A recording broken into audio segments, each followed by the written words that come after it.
everyone, and welcome back to Gardening with the Gals. I'm Miss Rachel, and this is Miss Heather. Today we will be talking about tomatoes. And for people who are curious, the binomial scientific name is Solanum lycopersicum. It's just the genus and the species, in case you're curious. And Heather, since you grow tomatoes a little bit more than I do, what variety do you grow? I do a mixture of varieties. If I want an early crop, I do the early grows because it's about a 60-day from plant to fruit development production time. Like I said, it's about 60 to 70 days depending on your weather. I do beefsteaks, and then my mom loves cherry tomatoes, so I'll just throw a couple of those plants in. I use the beefsteak for a good kind of a meatier tomato. They're good for sandwiches. They're good for chilies. Even if it's the dead in the summer, there's always that time where I'm like, man, chili sounds really good. If we have like a bonfire or something, I will make a chili for that later in that evening, and it's a good meaty, juicy tomato that I can chop up, and then even if I want to make in tomato juice, it's something that'll provide a lot of juice and meat. And the cherry tomatoes I just grow for my mom, and then she'll just come over, or I'll pick them, or she'll come over and pick them and just either eat them as a snack, or she pops them in her salad. So those are kind of what I like to do. Right. In terms of the production time, the 60 to 70 day, is that from starting the seeds to finishing it, or is that from full grown to production? That is from having a plant already started, matured enough to start blooming. So it's from the bloom time till you have a fully produced fruit on the vine. So about like 2 months or a little Yep. over. Okay, cool. Yep. My mom grew a lot of tomatoes. As far as I know, I think we just did typical like early girls cherry tomatoes as well. We didn't do beefsteak or Roma, which is used in sauces like spaghetti sauce, or I think tomato paste. Yep.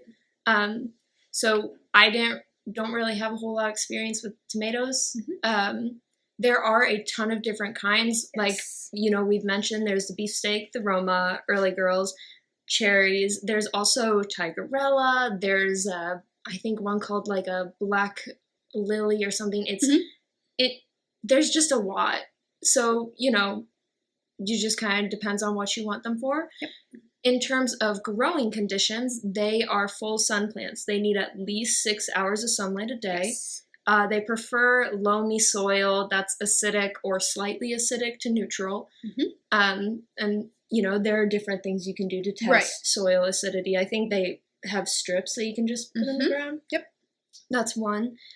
They grow best in 4, 5, 6, 7, 8, 9, 10, and 11 zones. And here in Indiana, we are 5 and 6, so we're perfectly right in the middle.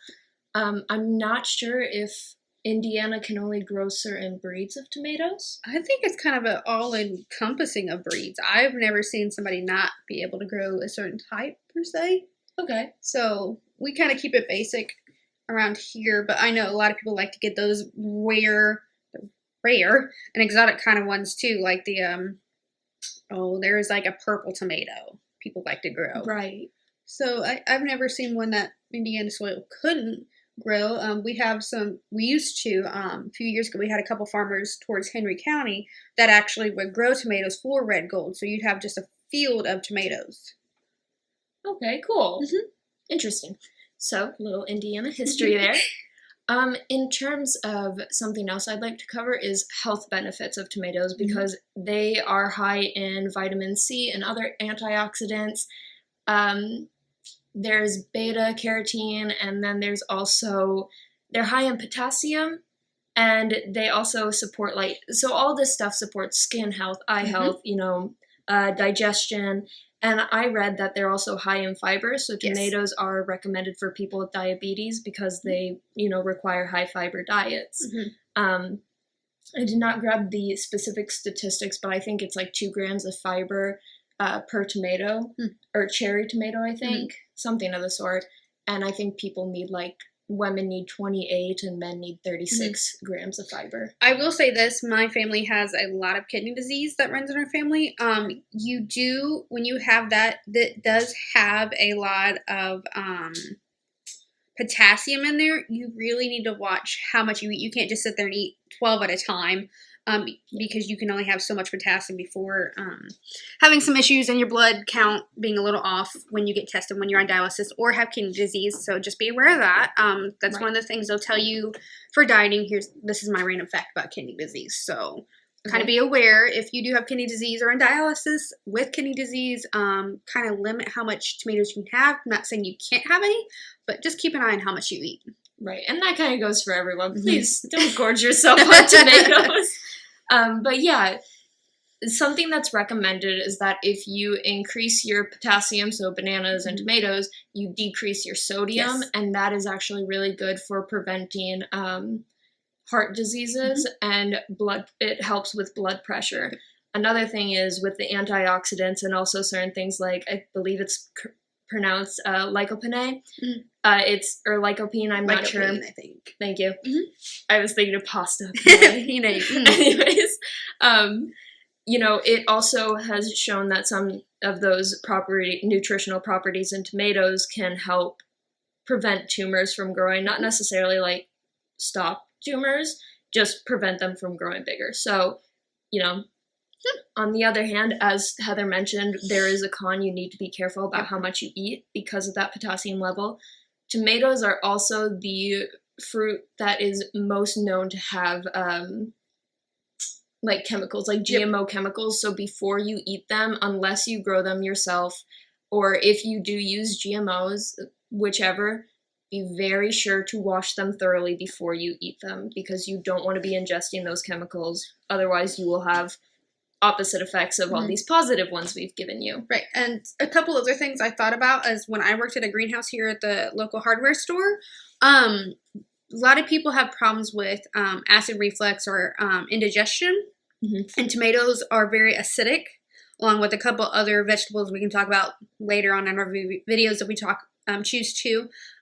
There are different varieties that are less acidic. So like the green tomatoes, if you pick them before they turn red, they won't have as much acid and won't cause as much acid reflux or your heartburn, as well as like there's kind of an orangey looking tomato. It doesn't quite turn red. And then there's also the yellow tomatoes as well. If you want an alternative to not having that heartburn, if you suffer from that, just a couple things and tips I picked up while I was working in there from talking to other people and doing my own research. Right. And I mean, that's actually really nice that you mentioned those colors because then you guys can use it as a scale. The closer it is to red, the more acidic it is. The closer it is to green, the less. Yes. Just as a reminder to make it easy for you. But yeah, so tomatoes overall are surprisingly very healthy. Very.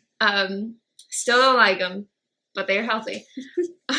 But speaking of all these health properties, you can actually I suppose, boost the nutritional value when you cook them. So like oven roasting them or putting them into a soup. Yep. The same thing happens with spinach. If you cook it, it kind of releases more of those. It makes it easier for your body to ingest those nutrients. Right. It releases more of the vitamin and minerals if you do it and warm them up. It's kind of like warming things up. Right. What are a couple recipes that you use? Tomatoes for? I always love a good chili. Like I said, it could be the dead of summer, and I would always want, my family does a lot of canning, or did a lot of canning when we lived out in the boonies. There's nothing that beats fresh tomato juice that you've canned even the previous summer, the last couple years, and having some fresh tomato juice in your chili. And we also put chunks of tomatoes in there as well. You can make salsas, pico, if you like more of a chunkier kind of taste. What are your ideas for foods? Well, as you know, my sister is a big fan of Greek culture, and so something she's been getting into a lot is Mediterranean foods. Very good. Which uses a lot of tomatoes, olive oil, feta cheese, and fish and spinach and all that jazz.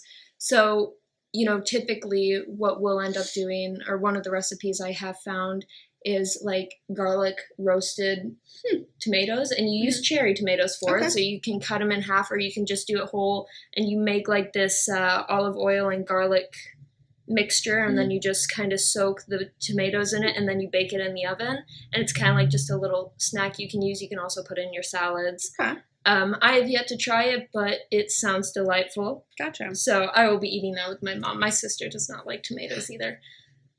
I'm not a huge person to eat on a tomato. Like, I will take it off a burger if I have to. But I like things that are made from tomatoes. So, like, I love me some ketchup. My whole family is like ketchup with everything. It doesn't matter. Another thing, like I said, my family does a lot of does a lot of canning. We would have all kinds of stuff. We would do the tomato juice. We would do salsa, homemade spaghetti sauce, Right. tomato sauce. We would do, oh my gosh, just dice the tomatoes up and can them that way. Ketchup every now and then. It was all right, but I like a certain brand better. So Okay. there's a lot of things with tomatoes. I mean, even homemade tomato soup Right. is good. Growing up, my mom and I canned a lot of things, but it was majority like corn or green beans Mhm. or sometimes like applesauce and stuff like that. Tomatoes wasn't really on our list. My mom Mhm. grew a majority cherry tomatoes, the yellow ones. I Mhm. think they're called like a pear variety. Mhm. Um, Oh my. whoops. Anywho, yeah, so she snacked on them more than we put them in Mhm. anything. We rarely made salsa, but that was majority when we traveled here to Indiana to visit my grandma. Then my grandma asked us to help, hey, can you help me can the salsa or something like Mhm. that. And my grandma's salsa was okay.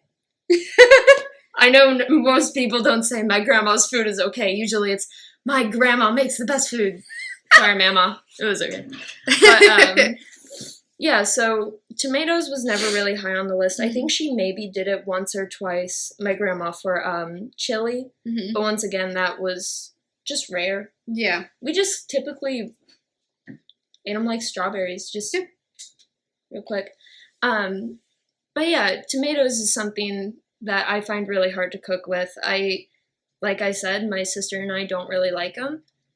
I'm okay with trying them, but so far that's been the only Yeah. recipe that sounds good. And I know there's a lot of people that have their own gardens that they'll just go in the garden, pick a ripe tomato, Oh, yeah. wipe it off. They'll even have a salt shaker with her. Take a bite, salt it, eat. I can't do that. I'd rather have my tomatoes cooked. Like I said, I'm not a fan of fresh, picked off the vine tomato, but I like when you cook with it or process Right. with it. But yeah, I know a lot of people that will just pick it, salt it, eat it. Yeah, when I was a kid, I would do that. I ate like the fleshy part and the juice, but I didn't eat the core. Yeah. It happens. Yeah, my mom does the salt thing though. I prefer my tomatoes without salt if I do eat them. Another recipe I know is very popular in the South, fried green tomatoes. Right. If you pick those tomatoes before they turn ripe or even get a variety of green tomato, which they do make, that is super popular. Bread it, fry it, however you want to cook it. That's a really good popular recipe as well. Right. And that's also a book we have here in the library, I believe. The Mhm. author's last name is Flagg. Fanny Flagg. Yep. Yeah, it's a good one. I There you suggest go. it. Book recommendations. Speaking of book recommendations, as you can see, we do have a couple here behind us, always displayed, and one currently on the floor. But these all have recipes specifically, like, with any vegetable, but we tried to focus on tomatoes. Yep. There's obviously one here that is about vegetable gardening. Why they have a tomato on there when it's a fruit, I'm not sure. We still count it as a veggie at the same time. Yeah. But there's also spaghetti and many international dishes like the Greek ones I was talking about. And Italian, Greek. Yes. This book is one that I've been super excited about. We have it displayed near the front door pretty much all the time. And it's a beginner's guide to gardening. And it's nice because inside the cover here, it has a map of America and all the different zones in it. Yes. So if you're curious about what you can grow, like I said, here's Indiana. We have mostly 5, and then southern Indiana is a 6. Yep. So here in Hagerstown, we'd be 5 for sure. But yeah, so this just kind of gets you started. It lets you know about your zones. And like I said, if you're wanting to grow peppers or tomatoes, you can know, okay, I know what plants grow in our zones and what don't. Yep.